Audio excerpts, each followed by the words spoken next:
Part 5 of the Frustration English. From frustration to resolution.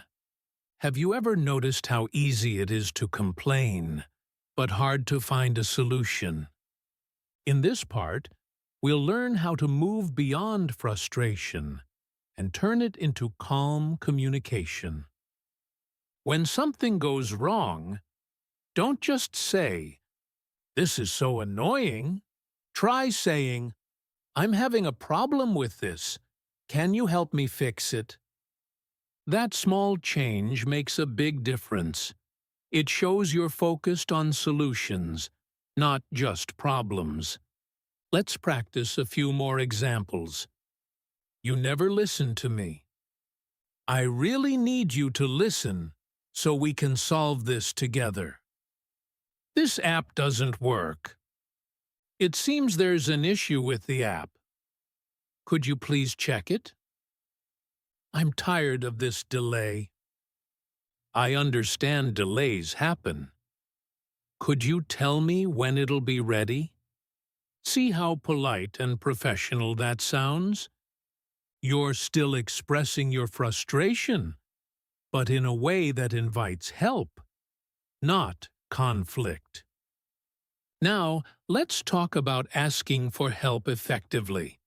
When you need something, be clear and polite. "Could you please explain that again?" "I'd appreciate your help with this." "What's the best way to solve this problem?" Finally, let's do a quick recap. Express what's wrong clearly. Stay polite, even when annoyed. Ask for help or offer a solution. And here's your small challenge for today. Next time you feel frustrated, pause for a second.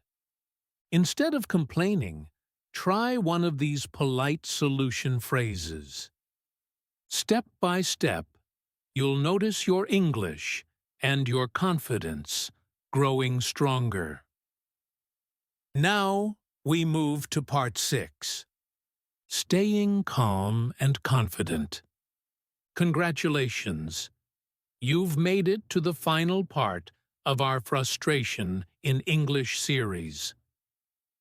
Now that you know how to express frustration politely and find solutions, let's talk about the most important skill: staying calm and confident, even when things go wrong.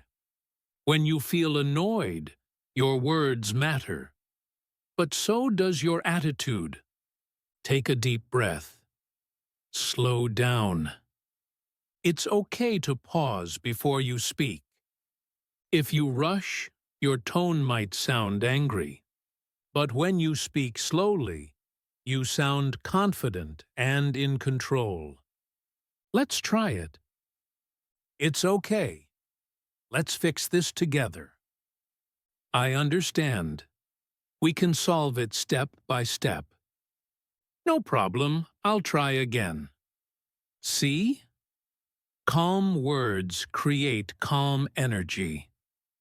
Here's a tip. When you feel frustrated, smile a little. Even a small one. It changes your tone and helps your mind relax. And if you make a mistake in English, don't panic. Just say, "Sorry, let me try that again." Or, "I'm still learning. Thanks for your patience." Remember, confidence isn't about never feeling angry. It's about handling your emotions and speaking with respect. You can't control every situation, but you can always control how you respond. So next time you feel frustrated, pause, breathe, and speak with calm confidence. You'll notice people listen better, conversations go smoother, and your English sounds more natural.